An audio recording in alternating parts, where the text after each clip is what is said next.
काशी त्याने न जावे तीर्थासी, तीर्था समान उपमा दिली माई बापांनो. का तीर्था समान उपमा दिली? देवानं, धर्मानं, ग्रंथांनी आणि संतांनी आपल्या संप्रदायामध्ये माईबापाला सगळ्यात मोलाचं स्थान दिलं. का दिलं? जगाच्या पाठीवरती दोनच दैवत असे की जे निस्वार्थी भावनेनं आपल्या लेकरावरती प्रेम करतात. या जगातली सगळं प्रेम स्वार्थी भावनेचं आहे. बहीण भावाच्या नात्यापासून पती पत्नीच्या नात्यापर्यंत सगळे नाते स्वार्थाचे सांगितले. बहीण सुद्धा आपल्या भावावरती तोपर्यंत प्रेम करते जोपर्यंत त्याची परिस्थिती अनुकूल आहे. आणि प्रतिकूल परिस्थिती आल्यानंतर माझा लाडका दादा, माझा लाडका भाऊ म्हणून हाक मारणारी बहीण त्याच्या पाठीमागे उभा राहील का नाही राहील याच्यामध्ये शंका आहे. आणि बहिणीच्या प्रतिकूल परिस्थितीमध्ये माझी लाडकी ताई म्हणून हाक मारणारा भाऊ तिच्या पाठीमागे उभा राहील का नाही राहील याच्यामध्ये शंका आहे. कारण ही कलियुगाची अवस्था आहे बघा. या कलियुगामध्ये ज्ञानराजाची मुक्ताई पाहायला मिळणार नाही. अरे काय प्रेम केलं रे माझ्या मुक्ताबाईनं. मायबाप गेल्याच्या नंतर त्या तिन्ही भावंडांना सांगावं, बाबा रे मला तुमची फक्त बहीण बनून नाही राहायचं तर मला तुमची आई सुद्धा व्हायचंय असं म्हणत एका असाधारण कुटुंबाची गृहिणीपणाची जबाबदारी स्वतःच्या खांद्यावरती घेणारी ती मुक्ताबाई होऊन गेली. पण आत्ताची मुक्ताबाई जमिनीचे भाव वाढले म्हणून बापाच्या संपत्तीवरती हक्क दाखवणारी बहीण पाहायला मिळते. भावाच्या प्रॉपर्टीवरती दावा देणारी बहीण पाहायला मिळते. ती बहीण संप्रदायाला आणि आपल्या महाराष्ट्राला अपेक्षित नाही माईबापांनो.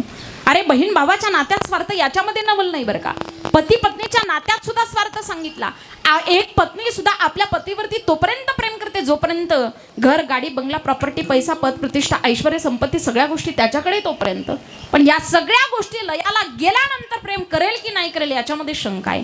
पण सांगू तुम्हाला, या सगळ्या गोष्टी लयाला गेल्यानंतर सुद्धा जी प्रेम करते ना तिला पतिव्रता म्हणतात. या महाराष्ट्राच्या मातीमध्ये एकच पतिव्रता स्त्री होऊन गेली जी माझ्या मनाला भावली. तिचं नाव आहे सीतामाता. अयोध्याची राजगादी, पद, प्रतिष्ठा, ऐश्वर्य, संपत्ती, प्रसिद्धी सगळ्या गोष्टी रामाकडे असताना सुद्धा जिनं प्रेम केलं ती वनवासात जाताना म्हणते, निरोपमाचा कसला घेता जेथे राघव तेथे सीता. तिला पतिव्रता म्हणतात. आणि पतिव्रता स्त्रीमध्ये फार मोठी ताकद असते बरं का. तुका म्हणे पतिव्रता तिची देवावरी सत्ता. एका पतिव्रता स्त्रीनं आपल्या पती करता 3.5 घंटे सूर्य थांबवला होता. तिचं नाव आहे लोपामुद्रा. जशाला तसा सूर्य थांबवला इतकी ताकद आहे पतिव्रता स्त्रीमध्ये. माझं सांगायचं तात्पर्य, पत्नी सुद्धा तोपर्यंत प्रेम करते जोपर्यंत स्वार्थ आहे तोपर्यंत. निस्वार्थी भावनेत प्रेम करत नाही. मग या जगाच्या पाठीवरती दोनच पात्र आहेत. आपल्या लेकरावरती निस्वार्थी भावनेचं प्रेम करतात. अरे किती निस्वार्थी भावनेचं प्रेम असतं. माझ्या समोर घडलेला एक प्रसंग तुम्हाला सांगते. एक माय 1 वर्षापूर्वी या परिवारामधून निघून गेली. ही माय आपल्या लेकरावरती किती प्रेम करते. घार हिंडते आकाशी चित्त तिचे पिल्लांपाशी. घार जरी आकाशामध्ये फिरत असली ना भक्षण करण्याकरता तरी सुद्धा तिचं चित्त आपल्या लेकरावरती असतं. आणि कुठलाही मुलगा आपल्या आईसोबत बोलू द्या नका बोलू द्या तितकंच अंतकरणानं प्रेम करते ती माता. मी लहान असताना इयत्ता 5वी-6वीला असेल माईबापांनो, ज्या रस्त्यानं रोज मी शाळेमध्ये जायचे ना त्या रस्त्यावरती रोज सकाळी 9 वाजायच्या टायमिंगला एक आजीबाई उभ्या असायच्या. माझ्या समोर घडलेलं सांगते का मातेचं अंतकरण काय असतं याच्यामधून लक्षात येईल तुमच्या.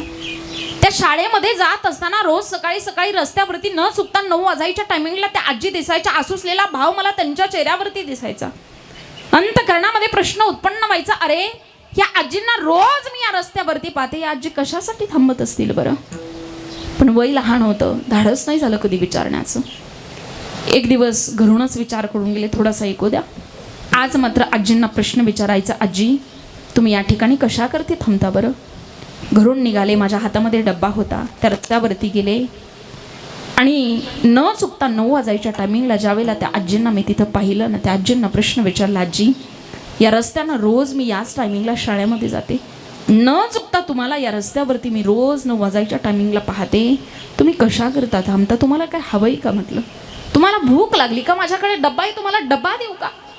पण त्या आजीने सांगितलं, अगं रोज 9 वाजायच्या टायमिंगला या रस्त्यावरती मी थांबते ना त्याचं कारण माझ्या पोटाची भूक भागवण्याकरता मी मुळीच थांबत नाही. अहो आजी मग कशा करता थांबता. त्या आजींनी दिलेलं उत्तर प्रत्येकाच्या अंतकरणाला जाऊन भिडेल. एका आईचं अंतकरण तुम्हाला समजेल लक्षपूर्वक आहे का.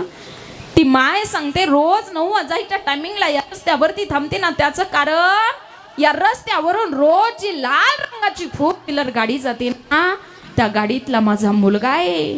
तो मुलगा माझ्याशी बोलत नाही ग, पण त्याचा चेहरा पाहिल्याशिवाय माझा दिवस जात नाही ना, माझा दिवस जात नाही. ती माय सांगते मी माझ्या पोटाची भूक भागवण्याकरता या ठिकाणी थांबत नाही, तर माझ्या अंतकरणाची भूक भागवण्याकरता या ठिकाणी थांबते. माय बापांना आपल्या आईचं अंतकरणाची भूक त्याच वेळेला भागते ज्या वेळेला डोळे भरून ती आपल्या लेकराचा चेहरा पाहते. ही आई असते. अरे आभाळात या धरतीवर आजवर कुणी पडलेलं नाही. गुरु शिवाय कधीच कोणाला विद्या प्राप्त झालेली नाही. प्रत्येकाची काळजी घ्यायला देवाकडे खरंच खूप वेळ नाही, म्हणून तर देवानं प्रत्येकाला दिली आहे सुंदर